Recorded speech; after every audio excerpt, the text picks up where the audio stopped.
My Law is an interactive legal research program that teaches students about the fundamentals of government in preparation to becoming paralegals, lawyers, judges, or civil advocates. The concept of this course is to make citizens aware of the laws that directly or indirectly affect their everyday activities. Within each video lesson, there is included the actual law that is being referenced, so that viewers will have a continuous display of what was enacted. If, after watching this video, you would like to know how you can receive My Law courses in your particular school or organization, please contact us at contact@bayscholars.org. Understanding the laws in a particular state and country is very important because it affects you directly or indirectly. States, as they are currently known, entered into a contract with an organization known as the United States to create a unified system of laws that all states would agree to follow. Each state follow their own laws within their territory. And states follow the laws of the United States when interacting with each other. United States law, also known as federal law, supersedes individual state laws in the majority of circumstances. There are very important terms that you will have to be familiar with if you want to have a complete understanding of the law. There should be no misunderstandings once you learn how to apply these and other important terminology. In addition, you can request the appropriate remedy when the law has been violated. The first term you need to be familiar with is contract. Every human interaction requires a contract of some sort. If you are renting an apartment, if you are sending your kids to school, if you are interacting with the police, some type of contract is being applied.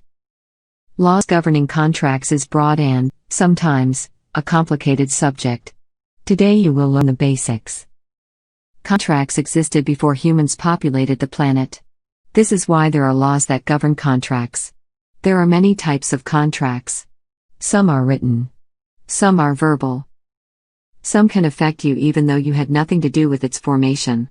Because contracts can exist outside the scope of human interaction, humans had to create a definition that would help them apply the concept in their daily activities. So, according to human law, a contract is a legally enforceable promise. Notice that the contract has to be legal. So, the obvious question is, what makes a contract legal? In its basic understanding, certain elements need to be present to make a contract legal. The first element is the offer. The offer is made by the offerer or the promiser and it must communicate something specific to the offeree or promisee. Here's an example of an offer. The offerer says to the offeree, "I offer to sell you my scooter for $400. The next element is the acceptance. The acceptance must be a mirror image of the offer, meaning that it must be precisely the same as the offer. For example, the offeree says to the offerer, "I agree to buy your scooter for $400. Another element is consideration. Consideration is a bargain for exchange. So, using the previous examples, the bargain for exchange is the scooter for $400. This example offer and acceptance is actually legal. So, this would be legally enforceable. However, if the offerer offered to sell an obviously stolen computer for $400, then this promise would not be legally enforceable, even if the offeree accepts. Another element is capacity. Capacity is the legal ability to enter into a legal contract.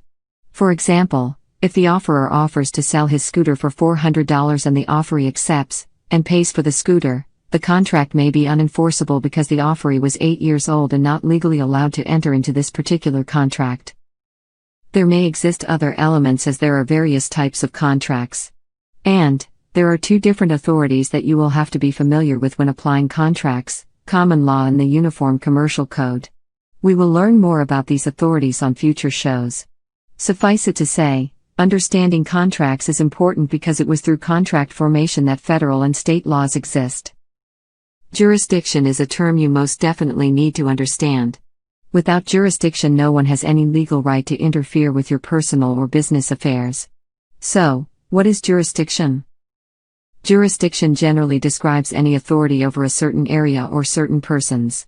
In the law, jurisdiction sometimes refers to a particular geographic area containing a defined legal authority.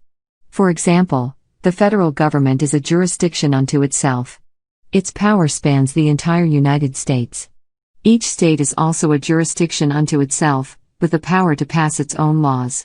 Smaller geographic areas, such as counties and cities, are separate jurisdictions to the extent that they have powers that are independent of the federal and state governments.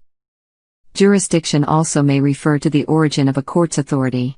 A court may be designated either as a court of general jurisdiction or as a court of special jurisdiction. A court of general jurisdiction is a trial court that is empowered to hear all cases that are not specifically reserved for courts of special jurisdiction. A court of special jurisdiction is empowered to hear only certain kinds of cases. Custody is the care, possession, and control of a thing or person. The retention, inspection, guarding, maintenance, or security of a thing within the immediate care and control of the person to whom it is committed. The detention of a person by lawful authority or process. An important thing to remember is that custody is different from jurisdiction. One can be in custody of an authority, but that authority does not have jurisdiction of that person. Moreover, one can be under the jurisdiction of an authority, but that person is not in the custody of such authority. The understanding between custody and jurisdiction can be complex. However, understanding these two terms is very important for human interaction. Custody will be discussed in future shows, especially when it comes to children. For now, here is something to consider regarding custody. Jurisdiction of courts over custody disputes has been heavily litigated, especially in child custody cases. In the past, some parents sought to obtain custody over their children by removing them from one state, then seeking to obtain custody through a decree in another state. The federal and state governments have sought to prevent this occurrence through the enactment of a series of statutes. In 1967, the Commissioners on Uniform Laws approved the Uniform Child Custody Jurisdiction Act, which was eventually adopted in every state.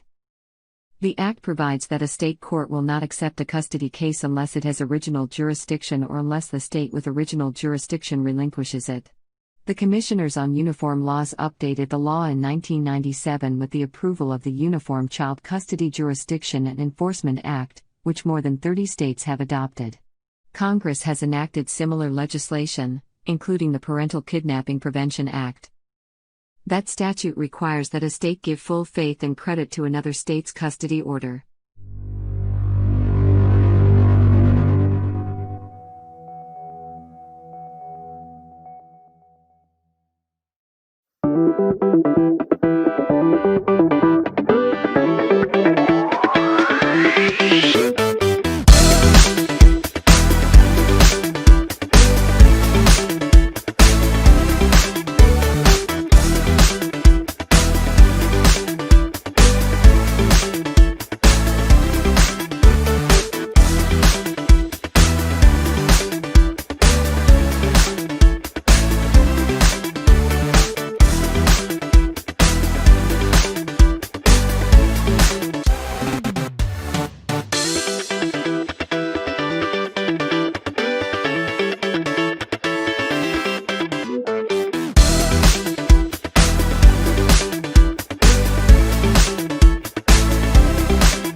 Can you clean my garage? Can you steam my carpets? Can you work really fast? Do you provide your own cleaning supplies? Can you work around my schedule? Do you screen your workers? Can you clean my business too? Okay, I don't need my husband anymore.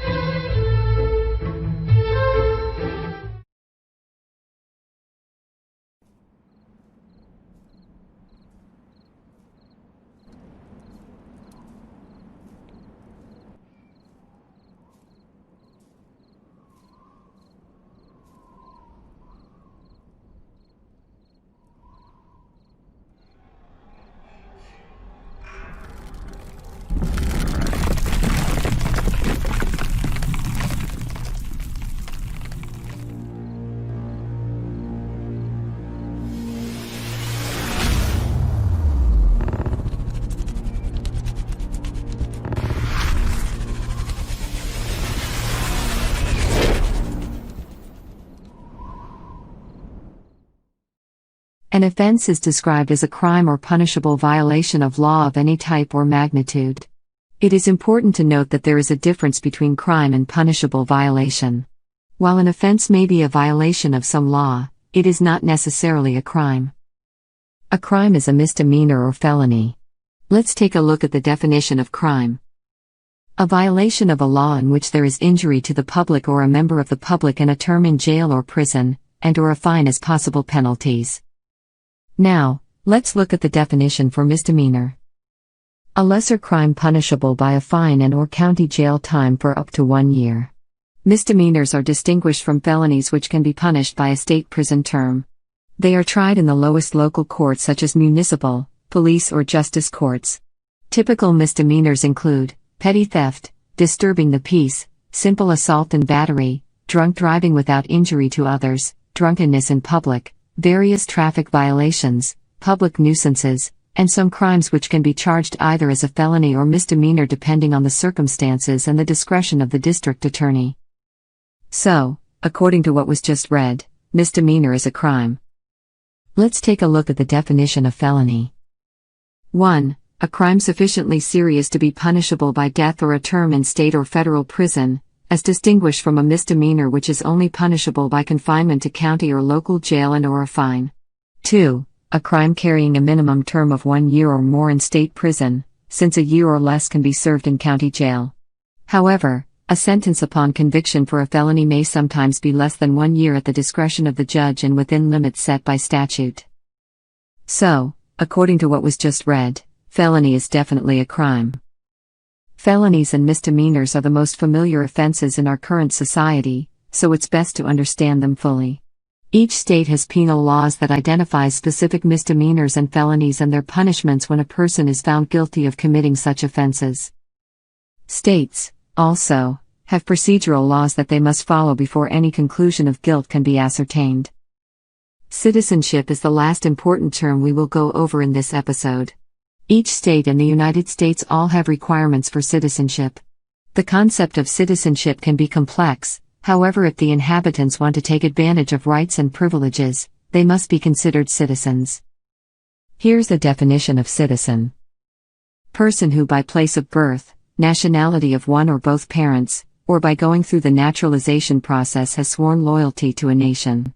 The United States has traditionally taken the position that an American citizen is subject to losing his or her citizenship if he or she commits acts showing loyalty to another country, including serving in armed forces potentially unfriendly to the United States, or voting in a foreign county. However, if the foreign nation recognizes dual citizenship, the United States will overlook this duality of nationalities. We will explore each term in depth in future shows, as well as address specific issues that are common and in need of immediate attention, such as child custody and landlord versus tenant issues. Thank you for watching. And, remember, it is through the application of our knowledge that we can create the reality we desire.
had this problem. Big problem. I really needed A good housekeeper. And I kept searching. and searching. There are so many choices. It's really hard to find one that has all the things on my list. But I finally did it. Yes, yes, yes. Thank you. If you were looking for one as well, look no further. Here's a really good one. Just use mine. Use mine. I'm very satisfied. Definitely recommend. Problem gone. Thank you.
Article 1 of the Constitution is focused solely on the legislative branch. There are 10 sections that explain how this branch of government shall be constructed. Section 1 grants all legislative powers to the Congress, which consists of the Senate and House of Representatives. Section 2 focuses on the qualifications and the requirements of the House of Representatives. There are 5 clauses in this section. The first clause explains how the member shall be chosen, which is every second year by the people of the several states. The second clause explains the age and citizen requirements of each member.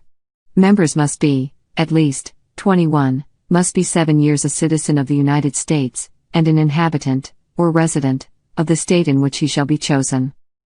The third clause explains how direct taxes shall be apportioned among the states. It, also, explains the ratio of members to states. The House of Representatives is the largest House of Congress, with over 400 members. Members are elected according to the population of the state they currently reside. The fourth clause explains the process of filling any vacancies in the House of Representatives. The fifth clause expressly states that House shall choose their Speaker and other officers, and that the House shall have the sole power of impeachment. Section 3 focuses on the qualifications and the requirements of the Senate. There are 7 clauses in this section. The first clause states that the Senate shall be composed of 2 senators from each state, for a term of 6 years, and each senator shall have 1 vote. The second clause explains how the Senate shall be classed, which is 3 equal classes. The first class shall be vacated at the end of the second year. The second class shall be vacated at the end of the 4th year. And, the third class shall be vacated at the end of the 6th year. The third clause explains the age and citizen requirements of the Senate. One must be, at least, 30 years of age, 9 years a citizen of the United States, and an inhabitant of the state for which he shall be chosen. The fourth clause states that the Vice President of the United States shall be President of the Senate, but shall no vote, unless they be equally divided. The fifth clause states that the Senate shall choose their officers, and also a President pro tempore, which means temporary, in the absence of the Vice President, or when he shall exercise the office of President of the United States. The sixth clause explains the process of impeachment. The Senate has the sole power to try impeachments. It shall be by oath or affirmation. If the President of the United States is tried, the Chief Justice shall preside. And, no person shall be convicted without the concurrence of 2/3 of the members present. The seventh clause explains the punishment of impeachment. In the majority of the cases, removal from office would be the maximum punishment. Section 4 has 2 clauses which explain the manner of holding elections and times of assembly. However, the Congress has the authority to change such manners according to law. Section 5 explains how Congress shall conduct themselves internally. There are 4 clauses. The first clause states that each House shall be the judge of proceedings of its own members, and that a majority of the members present is a quorum to do business. The second clause states that each house determines the rules of its proceedings, can punish its members, and even expel a member. The third clause states that each house shall keep a journal of its proceedings. And, the fourth clause states neither house, during the session of Congress, shall, without the consent of the other, adjourn for more than 3 days, nor to any other place than that in which the two houses shall be sitting. Section 6 expresses the compensation, privileges and the exclusiveness of holding office for members of Congress. There are 2 clauses in this section. The first clause states the Congress shall receive a compensation for their services, as the Congress determines, and must be paid from the Treasury of the United States. It, also, states that in all cases, except treason, felony and breach of the peace, Congress shall be privileged from arrest. The second clause states that no member of Congress can hold 2 offices at the same time. Section 7 is specific to bills and the process of such bills. There are 3 clauses in this section. The first clause states that all bills for raising revenue shall originate in the House of Representatives. The second clause states that all bills which shall have passed both the House and Senate shall, before if become a law, be presented to the President of the United States. If the President vetoes the bill, then both House can, with agreement 2/3 of the members, make such bill a law. This clause, also, gives the President a 10-day time limited to review and decide on a bill. The third clause states that every order, resolution or vote shall follow the same procedure as a bill. Section 8 is a very important section of this article, as it expressly states the powers of the legislative branch. There are 18 clauses in this section. Let's go through the powers of Congress. Congress can lay and collect taxes, can borrow money on credit of the United States, can regulate commerce, can establish an uniform rule of naturalization, can coin money and regulate the value, can provide for the punishment of counterfeiting, can establish post offices and post roads, can promote the progress of science and useful arts by giving authors and inventors exclusive rights to their works for a limited time, can create inferior courts to the Supreme Court, can define and punish piracies and felonies committed on the high seas, can declare war and make rules concerning capture, can raise and support armies, can provide and maintain a navy, can make rules for the government and regulation of land and naval forces, can call forth the military to execute the laws of the Union, can organize, arm and discipline the military, can exercise exclusive legislation in the District of Columbia, and can make all laws necessary and proper to make sure all the laws stated are carried out. Section 9 is a compilation of additional laws and restrictions. There are 8 clauses in this section. Noteworthy laws in these clauses to consider are, the privilege of writ of habeas corpus shall not be suspended, unless when in cases of rebellion or invasion the public safety may require it, and no bill of attainder or ex post facto law shall be passed. Section 10 expresses the limitations of states that agreed to the Union of the United States of America. There are 3 clauses in this section. The first clause states the states cannot enter into any treaty or alliance, they cannot make money, or make anything but gold and silver coin a tender payment of debts. The second clause states that no state shall, without the consent of the Congress, lay any imposts or duties on imports or exports, except what may be absolutely necessary for executing its inspection laws. The final clause states the states cannot keep troops, ships or war in time of peace, or enter into any agreement with any other state without the consent of Congress. There are currently 535 members of Congress. 435 members belong to the House of Representatives and 100 members belong to the Senate. For more, and up-to-date, information about Congress, visit their site at congress.gov.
When multiplying any number by 9, the answer will always be 9.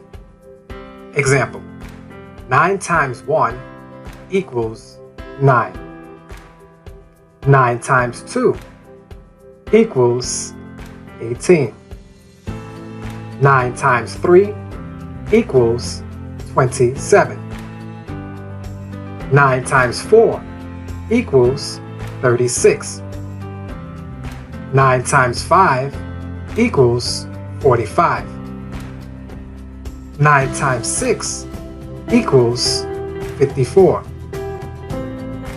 9 times 7 equals 63. 9 times 8 equals 72. 9 times 9 equals 81. 9 times 10 equals 90. 9 times 11 equals 99. And lastly, 9 times 12 equals 108. Now you know something new and cool about multiplying numbers by 9. Practice often, and remember to always keep it very simple.